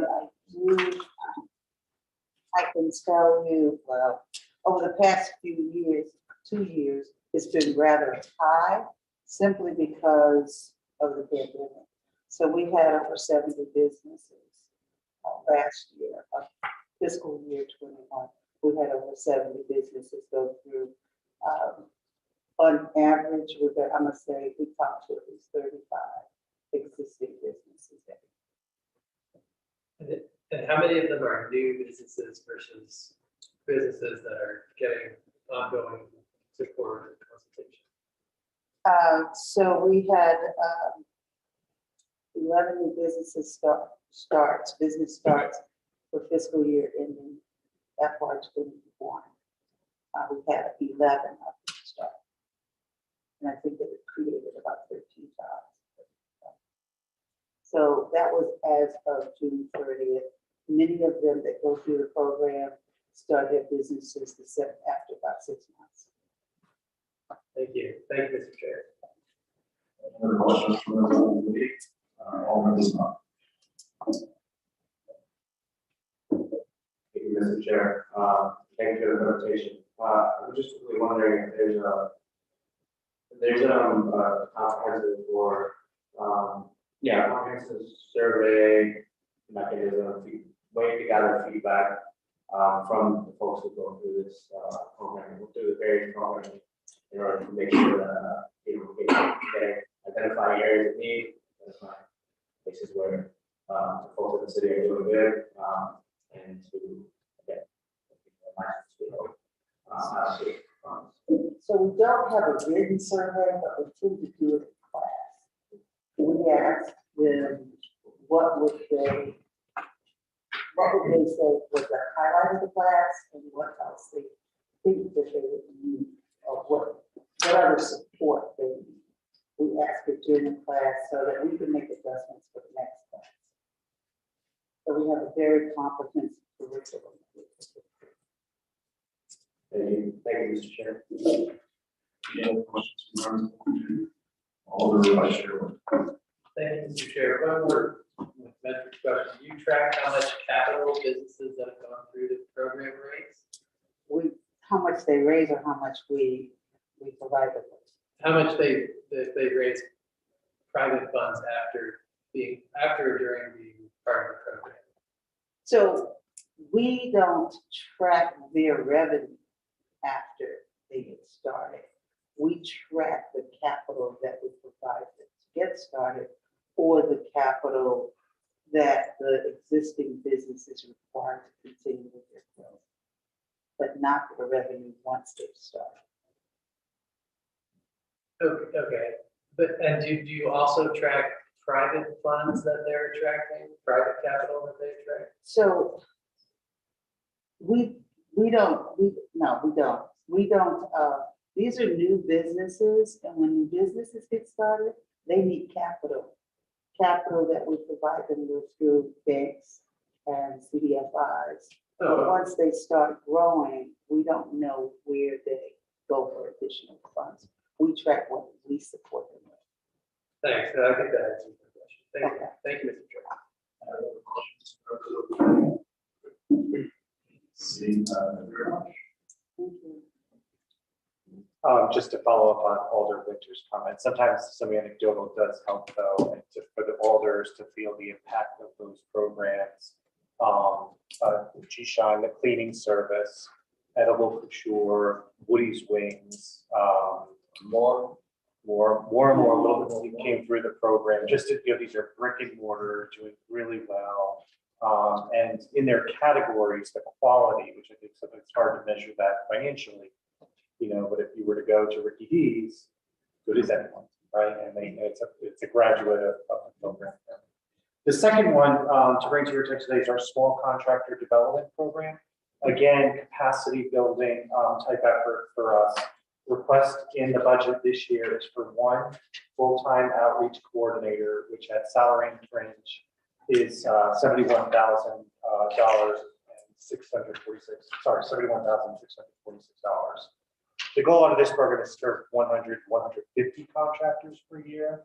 As many of you know, that program supports minority contractors, women-owned companies, contractors, as well as our small contractor program, which is the sheltered market, city projects under $150,000. We went through a study process with the alders and Dr. McKinney to understand where we could build capacity and best help support small contractors, particularly during a period of significant growth in the city.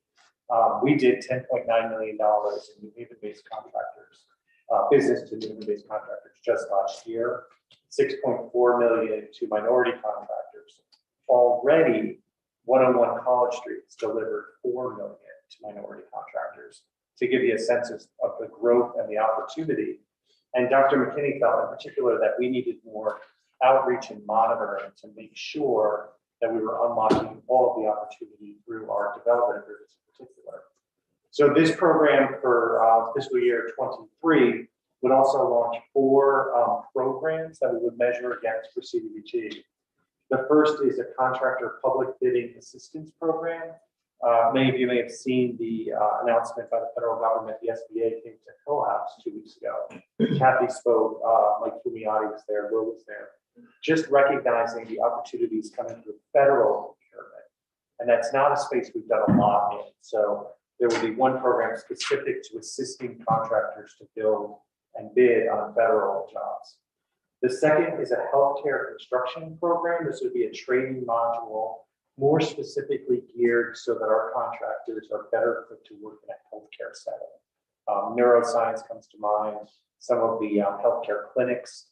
This is, again, it's just a different level of standard that we would do the training for. The third is a construction management certificate program, again, to scale general contractors to a CM level where they can then procure smaller contractors to work under them on jobs.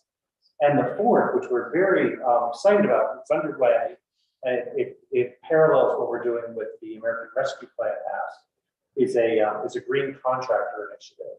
So many contractors now, because the owner is requiring a certain level of sustainability, the silver, the platinum, carbon net zero, like the hotel down on Walmart, small contractors are being asked to purchase and use green materials and supplies that are certified, maintain the manifest and the records.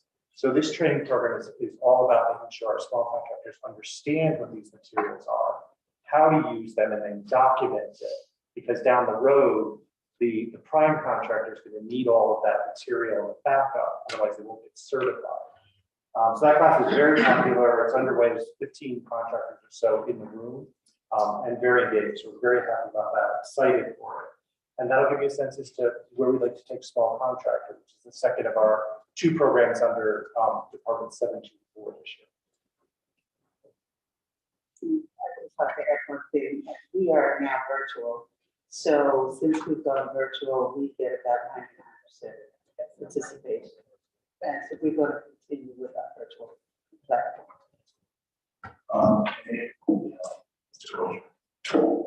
Thank you. Now, this green program, has this been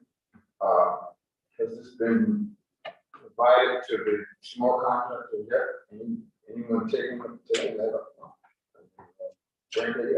I believe we're 3 classes, and I hopped into the first class, about 15 contractors in the room, and they sit in a horseshoe, and then we have a consultant who's there, who's working off a smart board to walk through both, the materials, types of paints and other materials they may be using, and then how to document it in that way. But very engaged. It was actually really good to see the engagement. The feel is that they're appreciating it, or? I get a good sense. Yeah, talked to a couple of them in the room, and this is true teaching. Not something you're going to pick up down the road unless someone really walks you through it. And there's a high accountability there because the owner can't get that certification, and that has other sorts of implications. Thank you. Any other questions from last year? Thank you, Mr. Chair. With the small contractor development program and this new outreach person, how did the total staffing for small contractor development compare to what Dr. McKinney recommended? I don't have the full report in front of me, but his recommendation was for 2 full-time. You have to build capacity with 2. This would be 1. And it'll bring our total staff to 3 full-time equivalents, so about halfway to where Dr. McKinney felt we would go. Thank you, Mr. Chair. Which committee was that report submitted to? What was it? Sent to all of us, or? You're going to jog my memory. I believe it was an ad hoc group led by Alderman Morris. Okay, well, and so we'll prove that. We're out of the submitted to that report. I don't know if I'll comment, but everything that's just mentioned here is just really considering time as well as the rules. Because there's a lot, work very hard to talk about jobs, so this is key to work growth that happens. So I don't hear more about contract. So it's for us to kind of simplification group to hear more about and how we can promote that to the community side. I'm learning a lot. Yeah. So for sure. All right. Thank you. Is there? Who we have? Okay. Thank you. Thank you very much.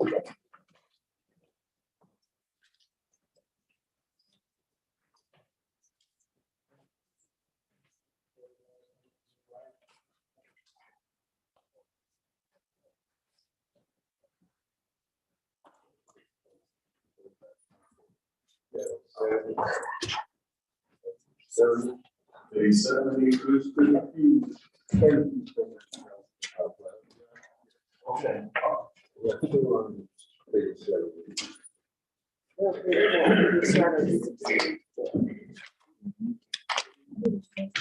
Say your name and addresses for.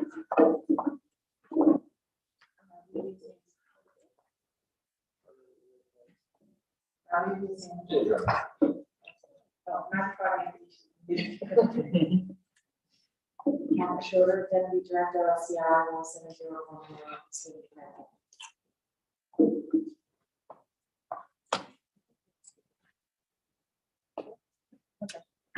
We're here tonight to, oh, sorry. This is my first time doing this. Oh, wow. Bear with me, please. We're here to ask for some assistance, as you know, 90% of my team salary is based upon this. And we start on page 64, and one of the CDBG acquisition one. There's no extra. acquisition property, acquire parcels to redevelop or sell to another property for people. In addition to the.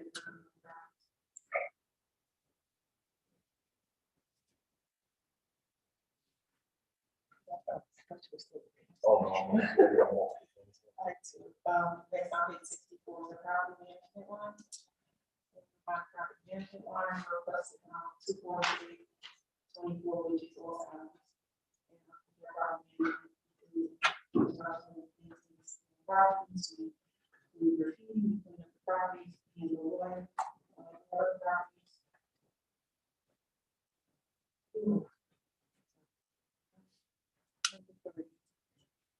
Page 64 is on economic development, community development, and our main streets. Salaries. Programs,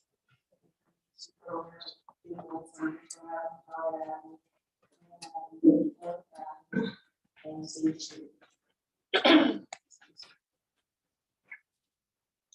Number 5 is on page 69.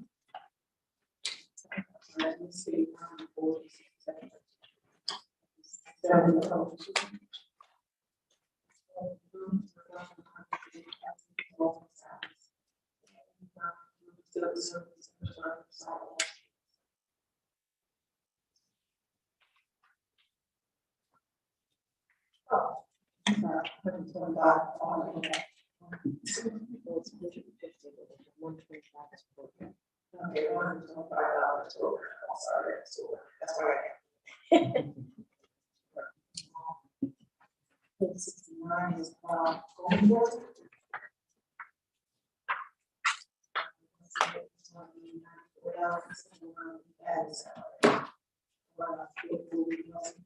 Computers, loggers, cars,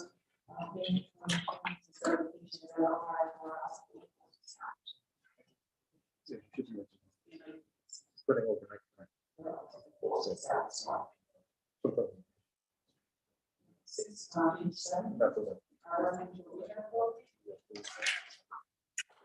Just a little louder. I'm sorry.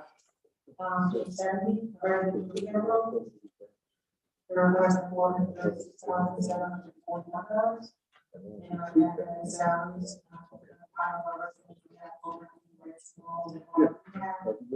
so in our program, we provide loans, which is so homeowners can be the property. So,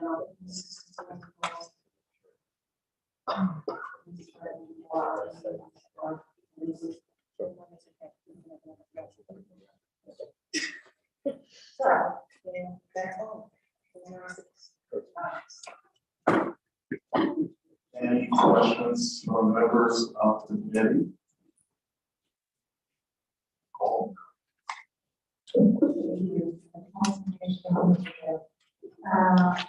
About the Main Street program.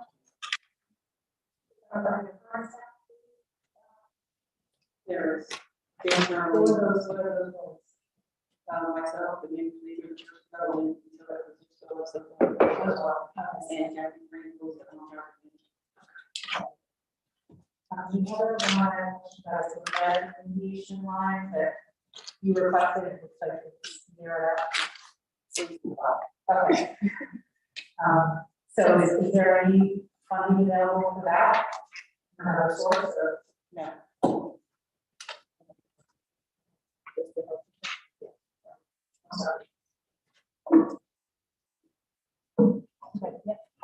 Any other members of the committee?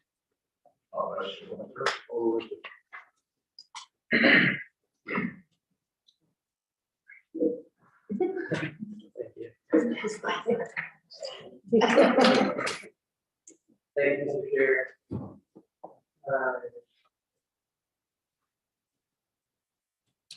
For the public improvements line, you all have a more detailed breakdown about how that $150,000 will be spent or has been spent historically. It's like there's kind of a wide array of potential uses. The public improvement. Public improvement. On 60, the last one on page 67. Yes.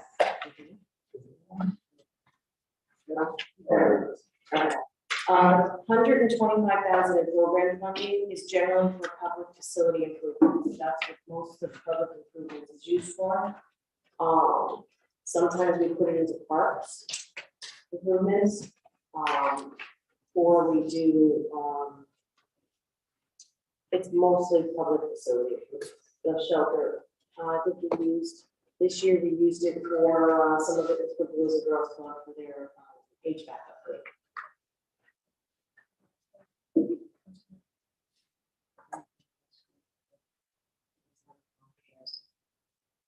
Thank you. Through you, Mr. Chair, it'd be helpful to see just what we used it on this last year. Thank you, Mr. Chair. With the housing code enforcement on page 69, there's 12 filled positions, 3 new positions requested. And the mayor's budget is an increase up from 950 last year. So how many new positions would the mayor's proposal give us over what we had last year? How many positions, one neighborhood specialist, one admin, and So, one specialist, one admin, one paralegal. And the position, the 12 that are filled, how do those break down in terms of inspectors and?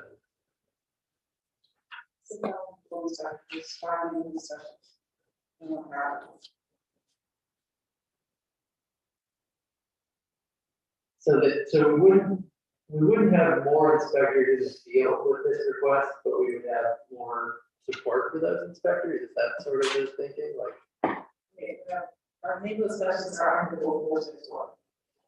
So we have additional neighborhood specialists. And the admin is a part of the force to do the enforcement orders. But in terms of housing code officers, there would be additional. Specifically for. Yes, yeah, so we wouldn't be funding additional housing code inspectors with the 3 positions.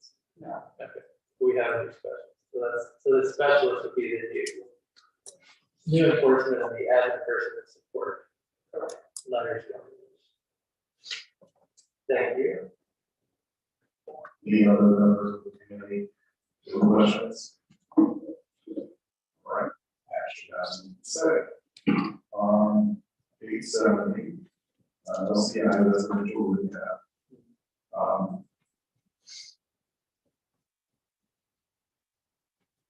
275 Great Road, number West Road.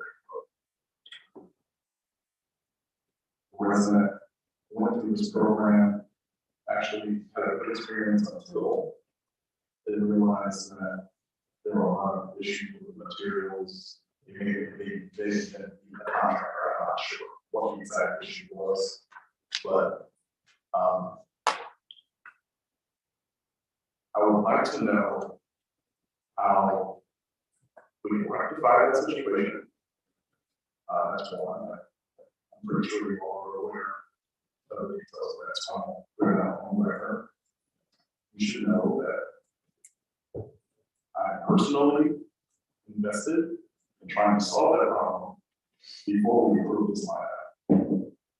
So I would like to have some real discussion at some point about ensuring that the issue is rectified. The individual actually really was happy to have the opportunity, but the lack of response since then, which has some of your personal issues, but it is I know we're today. Okay.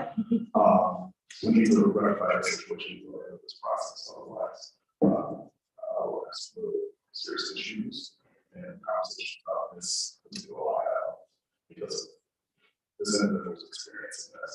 I can't imagine who other residents might be. I have heard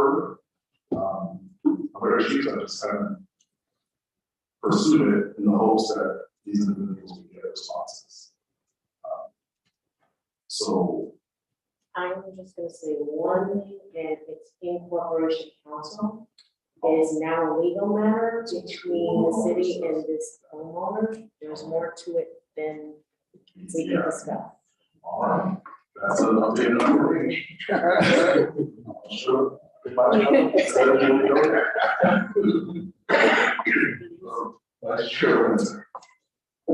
Thank you, Mr. Chair. In the general fund budget presentation, there was discussion about splitting New Hallville and Cedarville and the East Shore and Fairhaven Heights, if I remember correctly, with two specialists. How would the third specialist factor into the sort of redistricting and functions of the neighborhood specialists? Okay, so there's a third split there. Yeah, thank you. Thank you. I'd like to move that my comments be shared for the record. Second. All right. Any other questions? Thank you.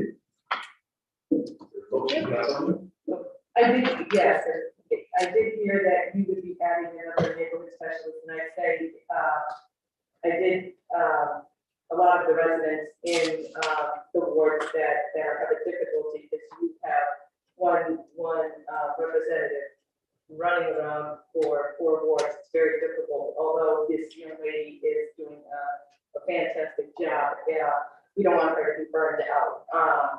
And so adding another specialist in those larger areas is very needed. So thank you for thank you, Mr. Chair. Thank you. Any other questions? Vice Chair. Thank you. Thank you, Mr. Chair. This is getting pretty nitty-gritty probably, but I feel like I spent a lot of time on phone calls, so. One thing I didn't ask about is paralegals. I feel like some issues with LCIs, you know, there's a foreclosure by board that's been dragging on, can only be handled by true attorneys. And so what's the role of the new paralegal you mentioned and in sort of the LCI process? I agree. I actually, when we had a conversation, I see additional time, but it was paralegals. But I do think that the attorney is portion of paralegal. And what's the salary differential between a paralegal and a full-on attorney? I think Probably about 30 or 40. Thank you, Mr. Chair. Any other questions from the committee? Seeing none, thank you very much.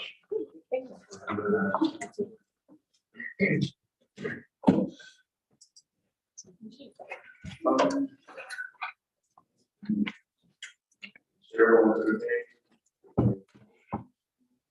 Chairman? Second. So, second. Chair moves second. All in favor? Aye. Opposed? Abstention? Thank you.